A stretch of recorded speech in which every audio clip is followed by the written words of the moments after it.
नमस्कार, जनता मांगे जवाब में आपका स्वागत है। मैं हूं आपके साथ सचिन त्रिपाठी। कोरोना की तीसरी लहर आने के बाद से लगातार आ रही डराने वाली खबरों के बाद अब थोड़ी बहुत ही सही अच्छी खबर आने लगी, क्योंकि अब कोरोना मरीजों की संख्या दिन प्रतिदिन घट रही है। इसके अलावा विशेषज्ञों के मुताबिक तीसरी लहर का पीक लगभग गुजर चुका है। इस बात की पुष्टि पिछले 14 दिन के आंकड़ों को देखने से मिल रही है, जिसके मुताबिक कोरोना पेशेंटों की लगातार गिरावट हो रही है। हालांकि मौतों के आंकड़ों में कोरोना पेशेंटों की तुलना में उतनी गिरावट नहीं आई है जितनी होनी चाहिए। फिर भी समूची स्थिति को संतोषजनक कहा जा सकता है। और सबसे अच्छी खबर यह है कि तीसरी लहर में लॉकडाउन जैसी स्थिति का सामना नहीं करना पड़ा। अब बात छत्तीसगढ़ की करें तो यहां भी कोरोना की तीसरी लहर अब ढलान पर है।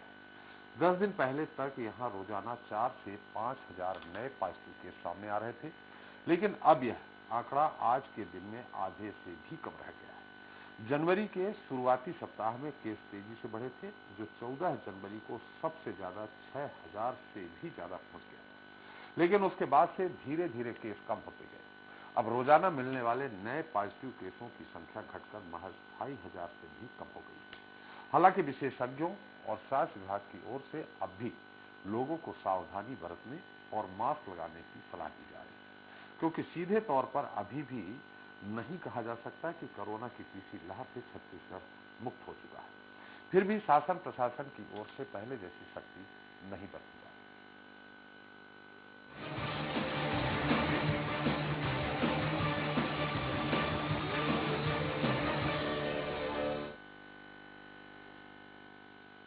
तो छत्तीसगढ़ में बीते 24 घंटे में कोरोना के 2,454 नए केस मिले। 41,826 लोगों के कोरोना परीक्षण के बाद ये एक्टिव मरीज मिले, जिनमें सबसे अधिक 286 मरीज दुर्ग जिले के हैं।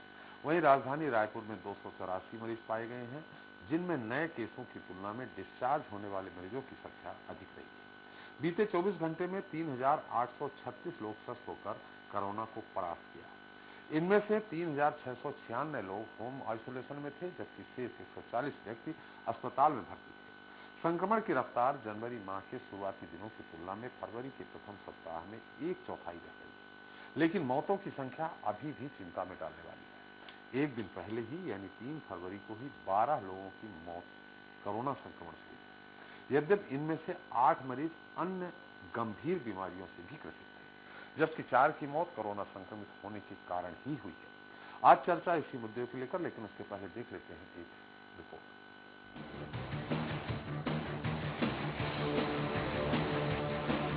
कोरोना से बचाव के लिए छत्तीसगढ़ के सरकारी अस्पतालों में बिस्तर की बात करें तो पूरे प्रदेश में 22,060 बिस्तर उपलब्ध हैं। इनमें से अभी महज 1,071 बिस्तरों में ही मरीज भर्ती है।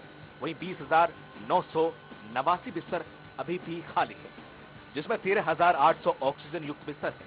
कोविड-19 के इलाज के लिए सरकारी डॉक्टरों की बात करें तो प्रदेश में 14,000 डॉक्टर और 29,000 पैरामेडिकल स्टाफ तैनात है। प्रदेश में वैक्सीनेशन पर नजर डालें तो 100% लोगों को सिंगल डोज लग चुकी है और 74% लोगों को दोनों डोज लग चुके हैं और 15 से 18 वर्ष के 62% किशोरों को सिंगल डोज लगाई जा चुकी है। अब तक बूस्टर डोज के रूप में 23% लोगों को वैक्सीन लगाई जा चुकी है। प्रतिदिन कोरोना के मिलने वाले आंकड़ों के मुताबिक कोरोना की तीसरी लहर अब कमजोर पड़ रही है। ये लोगों के लिए राहत की बात है। यही वजह है कि सरकार विभिन्न पाबंदियों पर अब धीरे धीरे छूट दे रही है। हालांकि खतरा अभी भी बरकरार है। इसे देखते हुए बड़े धार्मिक, सामाजिक व राजनीतिक आयोजनों पर रोक लगाई गई है। शासन प्रशासन की अनुमति के बाद ही ऐसे कार्यक्रमों को कोरोना प्रोटोकॉल के पालन करने की शर्त पर आयोजित करने की अनुमति दी जाती रही है। लोगों की बढ़ती लापरवाही व शासन प्रशासन की अनदेखी कहीं कोरोना की तीसरी लहर को रोकने के बजाय बढ़ावा देने वाला साबित न हो जाए। इस पर ज्यादा चर्चा के लिए मौजूद हैं संपादक हमारे छत्तीसगढ़ से संजय उपाध्याय।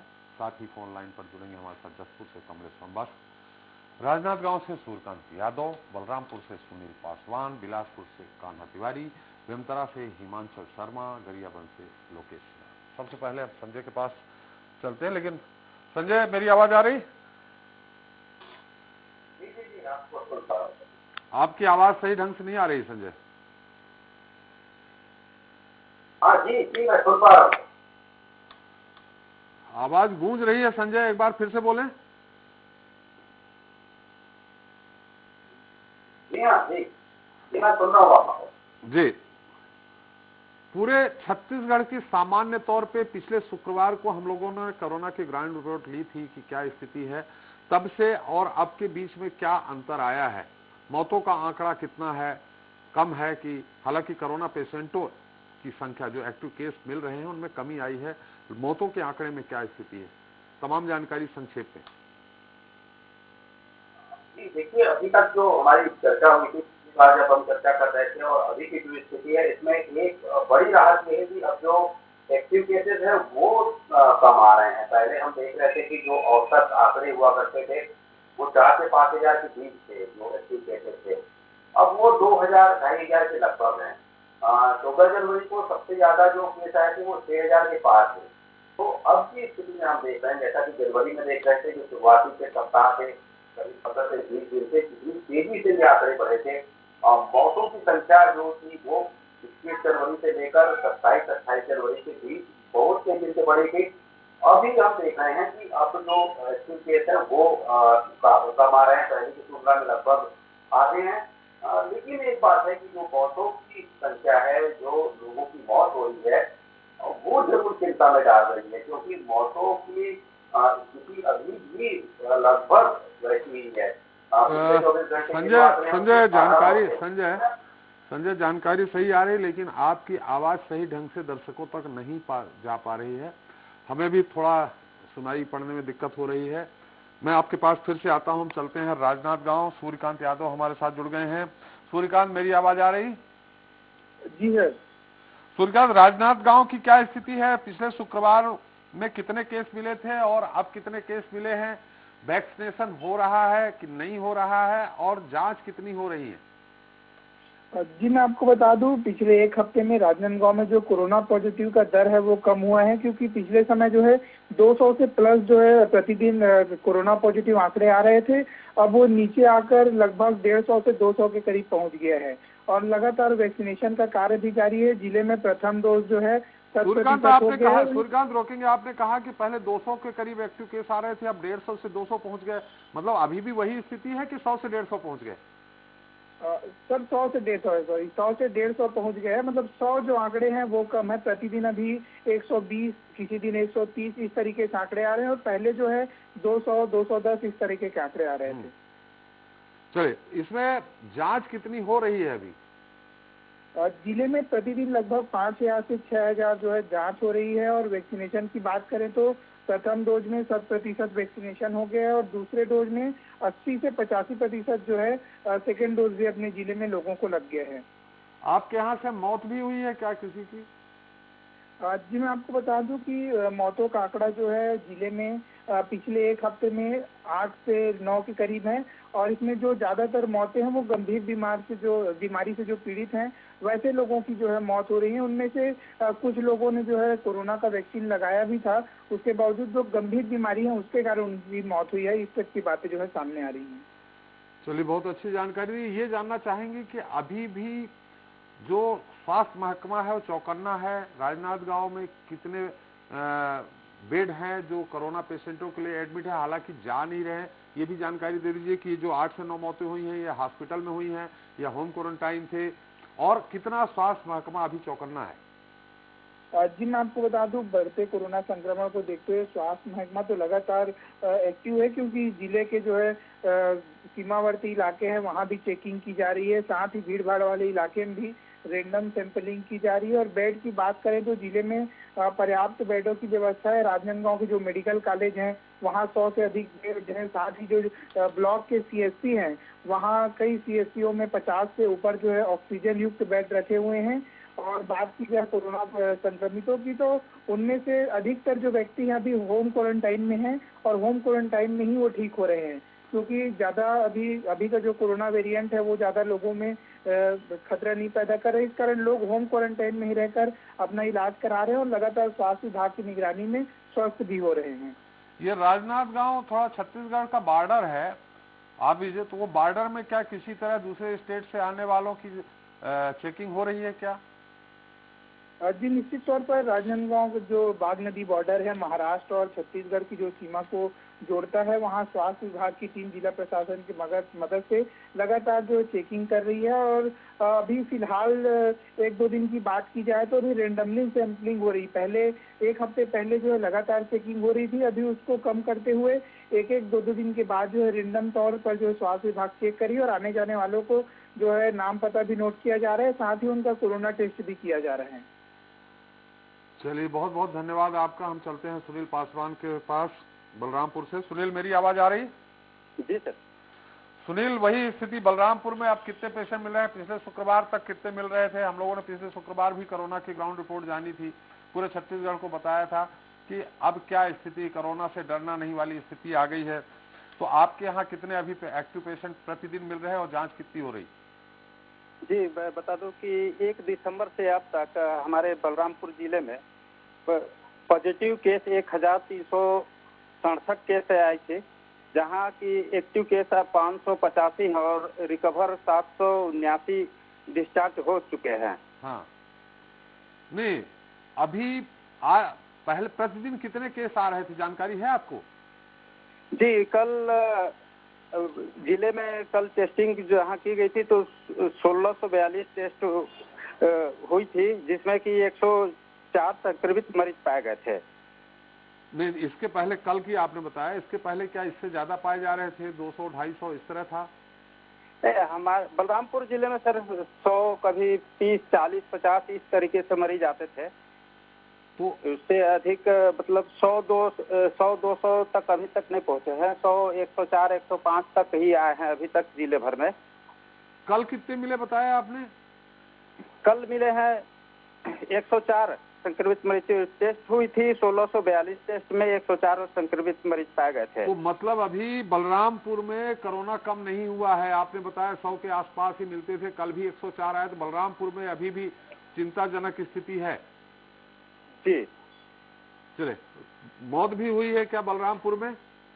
1 दिसंबर से अब तक 2 लोगों की मौत हुई, लेकिन इन गंभीर बीमारियों की वजह से हुई थी, तो इन लोग को अंबिकापुर भेजा गया था, जहां कोरोना की टेस्ट की गई थी, तो उन लोग पॉजिटिव पाए थे और वहीं अंबिकापुर में डेथ किए थे।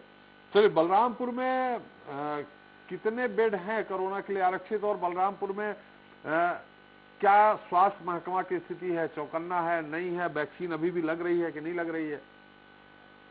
वैक्सीन डेली 1000 के लगभग वैक्सीन लग रहे हैं। अभी 15 वर्ष से 18 वर्ष के बच्चों को वैक्सीन लगाया जा रहा है और डेली प्रतिदिन 1000 से ऊपर लोगों को वैक्सीन लगाई जा रही है। लोग अपने आप जा रहे हैं कि उनको मोटिवेट करना पड़ रहा है? मोटिवेट नहीं करना पड़ रहा है, लोग खुद अब जागरूक हो चुके हैं। लोग स्वयं स्वास्थ्य केंद्र पहुंच कर अपना वैक्सीन लगवा रहे हैं। आपने लगवाई कि नहीं दोनों वैक्सीन? मेरी दोनों डोज पूरी हो गई है सर। चलिए, मतलब अभी बलरामपुर थोड़ा सा खतरे में अभी बना हुआ है, और जैसा कि सब जगह हो रहा है 3 से 4 दिन में कोरोना पेशेंट सामान्य दवाइयों से ठीक हो जा रहे हैं। क्या वहां भी यही स्थिति है? यहाँ सामान्य दवा से ही ठीक हो जा रहे हैं। सभी को होम क्वारंटाइन में रखा जा रहा है और विभाग के द्वारा जो दवा दिया जा रहा है उसी से सभी मरीज ठीक हो जा रहे हैं। चलिए, आपका बहुत बहुत धन्यवाद। बिलासपुर से हमारे साथ कान्हा तिवारी हैं। कान्हा, मेरी आवाज आ रही? जी सर। कान्हा, मेरी आवाज आ रही? जी जी बिल्कुल। कान्हा जी, बिलासपुर बड़ा जिला है, यहाँ क्या स्थिति है? पिछले 7 दिन से 7 दिन पहले अच्छे खासे पेशेंट आ रहे थे, अब क्या स्थिति है? बिलासपुर जिले में कोरोना की तीसरी लहर लगातार कमी हो रही है इसमें, है ना। अब तक बिलासपुर जिले में औसतन 100 से अधिक मरीज मिले हैं, जिसमें गुरुवार को ही। कान्हा, आप कहीं भीड़ भाड़ इलाके में है क्या? जी जी। चलिए, आपसे मैं फिर बात करूंगा, आप थोड़ा सा नेटवर्क में आइए, फिर बात करूंगा मैं आपसे। हमारे साथ संजय उपाध्याय जुड़ गए हैं, संपादक छत्तीसगढ़। संजय, आप मेरी आवाज आ रही? जी जी जी। संजय, थोड़ा अभी जैसे मैंने बात की, बलरामपुर में जितने केस आज से 15 दिन पहले, 10 दिन पहले मिल रहे थे, उतने आज भी मिल रहे हैं। तो छत्तीसगढ़ में और जिलों में क्या यही स्थिति है? जी नहीं, देखिए क्या है कि सर इसमें जो बहुत बड़ी बात है, जो आंकड़े कम आ रहे हैं, इसकी बड़ी वजह ये है कि शुरुआती दिनों में हम ये देख रहे थे कि जो दुर्ग है, रायपुर है, राजनांदगांव है और बस्तर का एक कुछ इलाका है, सुकमा है, कांकेर, वहां हम देख रहे थे कि केसेस जो थे वो 800,000 के पार आ रहे थे। तो वो बड़ी वजह थी, जो आंकड़े पूरे प्रदेश भर में आते थे 4,000 के, 5,000 के, 3,500 के, क्योंकि इन जिलों में करीब 10 से 12 जिले थे, जांजगीर, कोरबा और सरगुजा का कुछ क्षेत्र, सूरजपुर। तो यहाँ से जो आंकड़े आ रहे थे उनकी बड़ी भूमिका थी उन सक्रिय मामलों को बढ़ाने में, जो रोज केस आते थे। अभी जैसे बात करें तो रायपुर में करीब 284 मामले हैं। मतलब वो पहले जो 1600-1700 आते थे, अब 284 है। जो सर्वाधिक केस जो छत्तीसगढ़ में भी आया है वो दुर्ग का है, 286 है। मतलब रायपुर से सिर्फ 2 ज्यादा है। तो ये जो आंकड़े घटे हैं इन जिलों के, इनसे जो अभी सक्रिय मामले आ रहे हैं उसमें कमी देखी जा रही है। जो छोटे जिले थे जहां पर कि कम मामले आ रहे थे, वो उसके आसपास ही हैं, क्योंकि वहां संक्रमण उस स्तर तक पहुंचा ही नहीं था। मतलब विकराल कभी नहीं हुआ था, जैसा कि रायपुर, दुर्ग, भिलाई, राजनांदगांव, कोरबा, जांजगीर चांपा, सुकमा, सूरजपुर, ये जो क्षेत्र हैं जहां पर ये हुआ था, ऐसा विकराल या विस्फोटक कभी हुआ नहीं था। लेकिन अभी भी वहां पर कमी इस रूप में देखी जा रही है कि जो एक्टिव केस हैं वो कम हो लगातार होते जा रहे हैं। वो इस तरीके से कि अगर वहां पर 100 मामले अगर पहले आते थे, अगर आज 80 मामले आ रहे हैं, तो डिस्चार्ज होने वालों की संख्या 150 से 200 के बीच है। रायपुर में जैसा हम देख रहे हैं कि जो एक्टिव केस है वो अगर 2,500 के लगभग है, तो जो डिस्चार्ज होने वाले हैं 3,800 के लगभग है। मतलब ऐसे लगभग रोज आंकड़े आ रहे हैं। इस वजह से एक्टिव केसेस घट रहे हैं। तो ये बड़ी वजह है कि इन बड़ी जगहों पर जहां पर की विस्फोटक स्थिति बनी हुई थी, वहां हम देख रहे हैं कि बड़ी राहत है। जैसा मैंने बताया, रायपुर हो गया, अब इसके आसपास के जो क्षेत्र हैं, कुछ सरगुजा का, कुछ कांकेर का क्षेत्र है, वहां पर जो स्थिति थी उस पर बड़ी राहत मिली है। तो आप जो कह रहे हैं उसकी बड़ी वजह यही है। और कुछ जिलों में ये घट जरूर रहा है, लगातार संक्रमण घट जरूर रहा है, लेकिन जैसा मैं बता रहा था उस बीच कुछ आवाज में कुछ तकनीकी दिक्कत आई, जो आवाज नहीं आ रही थी। मौतों का जो आंकड़ा है वो चिंता में डाल रहा है। लेकिन यही मैं पूछ रहा हूं, मौतें क्यों बढ़ रही? केस कम हो रहे हैं लेकिन मौतें पहले से बढ़ रही हैं, ये क्या वजह हो सकती है? क्या बता रहे हैं चिकित्सक? देखिए, हमने बहुत से लोगों से बात की, जो पहले के जो वेरिएंट थे वो उससे जो मौतें हो रही थी वो कोविड और कोमार्बिडिटी दोनों की में जो अंतर हुआ करता था वो बहुत ज्यादा नहीं हुआ करता था। जो कोमार्बिडिटी मतलब जिनको कोई पहले से गंभीर बीमारी है और उन्हें कोरोना हो गया, तो गंभीर बीमारी का इलाज चल रहा है, अब साथ में उन्हें कोरोना का भी इलाज करवाना है। कई बार ऐसी स्थिति भी आती है कि उनका जो पूर्व इलाज चल रहा है उसे बीच में कुछ दिनों तक स्थगित करते हुए कोविड का पूरा उनको ट्रीटमेंट लेना पड़ता है, क्योंकि कोविड की जो दवाइयां होती हैं वो अपने आप में उनका एक जो कोई कोर्स होता है, जो हमने बात की थी, वो ज्यादा जरूरी होता है। तो कुछ ऐसी जो बातें थी उसकी वजह से अभी हम देख रहे हैं कि जो कोमॉर्बिडिटी के केस हैं, जैसे कि 24 घंटे पिछले 24 घंटे का मैं आंकड़ा बताऊं तो 12 मौतें हुई हैं। 12 मौतों में 8 मौतें कोमॉर्बिडिटी हैं। मतलब 8 ऐसे लोग हैं जो कि अन्य गंभीर बीमारियों से पीड़ित थे, उनकी मौत हुई है। 4 जो मौत हुई है वो कोविड से मौत हुई है। पिछले भी लगभग ऐसे ही आंकड़े हम देख रहे हैं कि 60 से 70% के लोग जो हैं, 80% जो लोग हैं वो कोमॉर्बिडिटी। तो ये समझ में आ रहा है जब कि हमने बातचीत की कि ये वेरिएंट जो है, जो नई लहर है, वो संक्रमण के मामले में तो कम घातक है, लेकिन जिन लोगों को गंभीर बीमारियां हैं, जिन लोगों ने पहले से गंभीर बीमारियों का इलाज शुरू कर रखा है, ये उनके लिए ज्यादा खतरनाक साबित हो रही हैं। तो ये कुल मिलाकर एक जो तथ्य है वो सामने आ रहा है। हालांकि इस पर अभी विशेषज्ञ लगातार इसकी जांच कर रहे हैं, इस पर रिसर्च कर रहे हैं, लेकिन अभी तथ्यात्मक रूप से जो चीजें सामने आ रही हैं उससे यही सारी चीजें परिलक्षित होती हैं कि कुछ ऐसी स्थिति बनती दिखाई दे रही है। तो मौतों की संख्या जो बढ़ रही है उसकी बड़ी वजह यही है। जी, आपके पास फिर से आते हैं कान्हा तिवारी, फिर जुड़ गए हैं आपके गृह नगर बिलासपुर से। कान्हा, मेरी आवाज आ रही?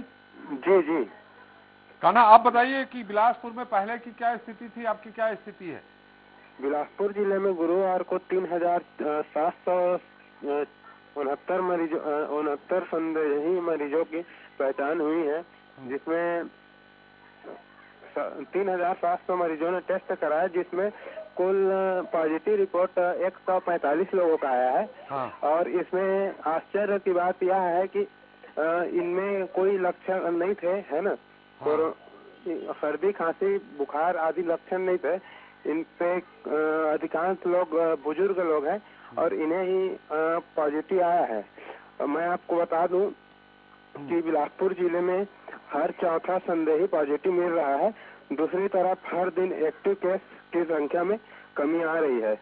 राहत की बात यह है कि अस्पतालों में मरीजों की संख्या संक्रमित मरीजों की संख्या के मुताबिक कम है। बुधवार को जहां 102 मरीज भर्ती थे, तो वहीं अब शहर के हर मोहल्ले में कोरोना के संक्रमण 282 लोगों को बूस्टर डोज लगाया जा चुका है, जिसमें 7,796 बच्चों को टीकाकरण हुआ है। चलिए कान्हा जी मौत तो नहीं हुई आपके यहाँ? हमारे यहाँ बिलासपुर में अभी की बात करें गुरुवार की, तो गुरुवार को एक भी मौत नहीं हुई है। और अगर बात करें एडमिट की कोरोना मरीजों की, तो केवल 4 लोग ही मरीज अभी एडमिट हैं। चलिए, तो मैंने पहले से आधे से भी कम मरीज हो गए हैं क्या पिछले शुक्रवार की अपेक्षा? नहीं, इसमें मरीजों में कमी आई है। आज नहीं है मरीज यहाँ पे। हमने डॉक्टर सीएमएचओ से बात किया, प्रमोद महाजन से, तो उन्होंने बताया कि कोरोना जिस तरह से खतरा था पहले उस तरह से अभी वही नहीं तो मैं है। आपसे पूछ रहा हूँ कि पिछले शुक्रवार की अपेक्षा इस शुक्रवार को कोरोना मरीजों की संख्या कम हो गई है? जी, कम होते हुए नजर आ रही है सर यहाँ पे। चलो, जो मौतें हुई हैं आपके यहाँ वो भी गंभीर बीमारी से थे क्या, किसी पीड़ित थे? हाँ, गंभीर बीमारी से पीड़ित थे, इन्हीं का मौत हुआ है।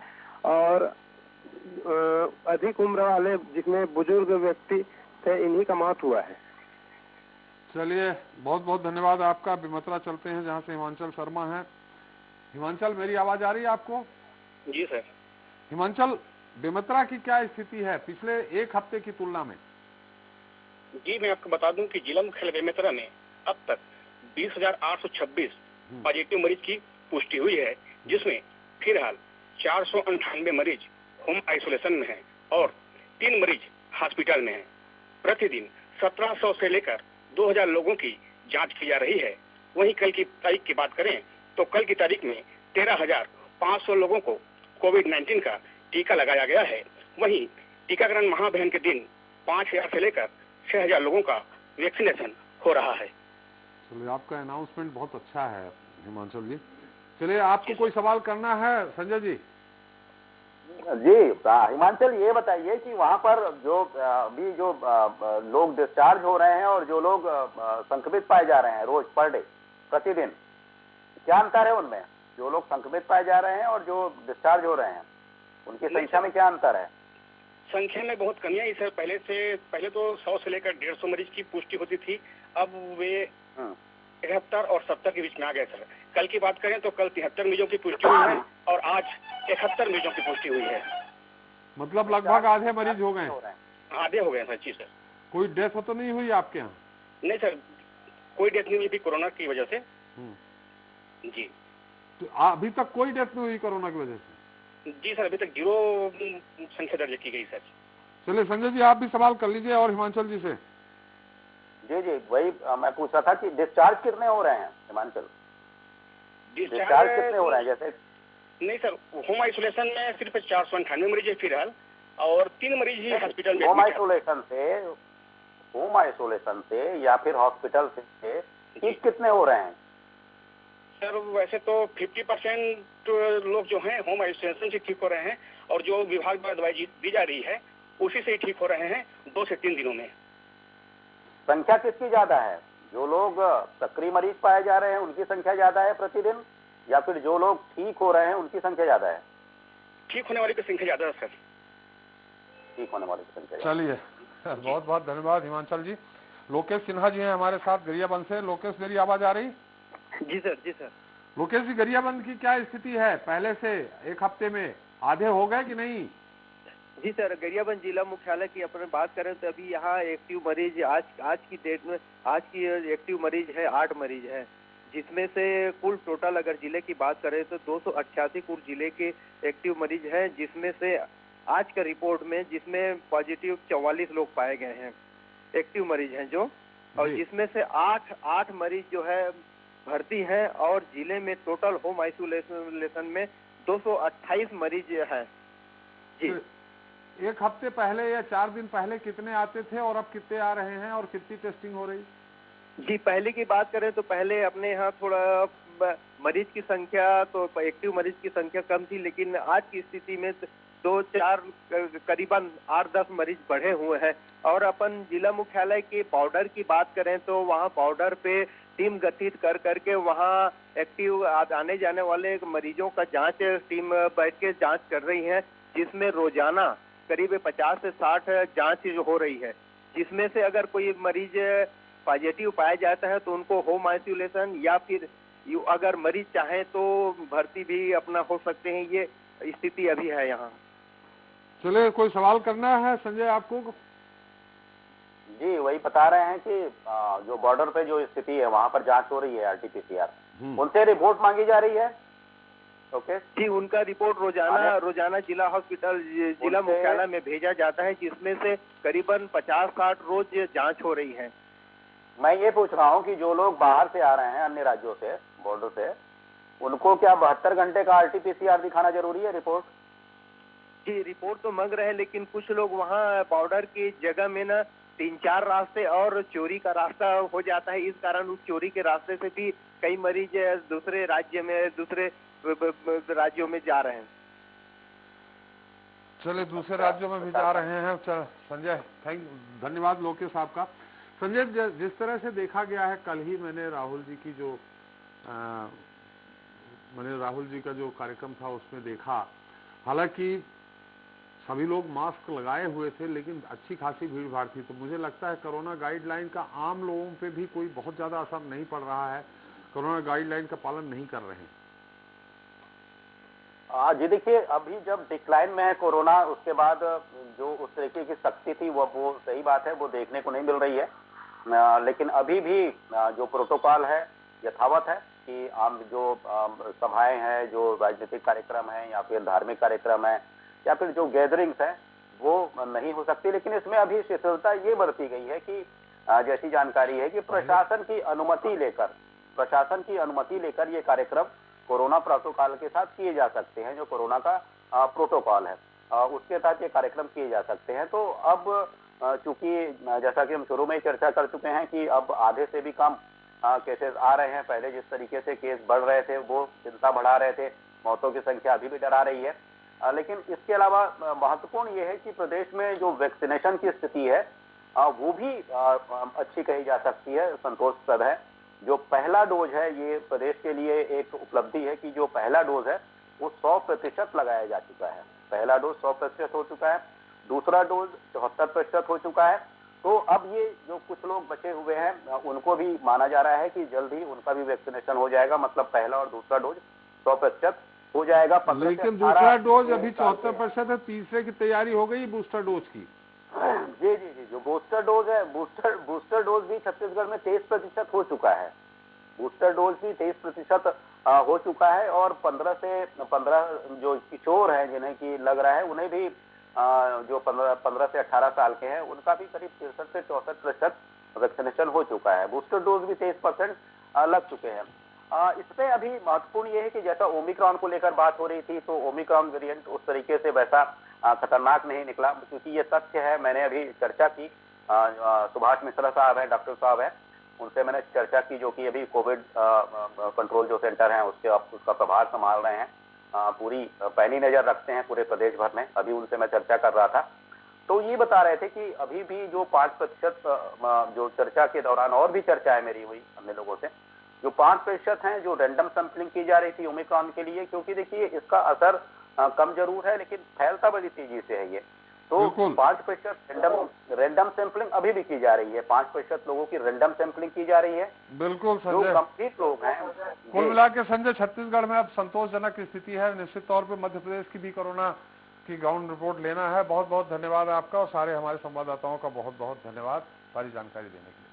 तो जाहिर है छत्तीसगढ़ में कोरोना की ग्राउंड रिपोर्ट राहत भरी है। ये छत्तीसगढ़ वासी कोरोना प्रोटोकॉल का स्वेच्छा से कड़ा पालन करें तो ये राहत और भी अधिक बढ़ सकती है।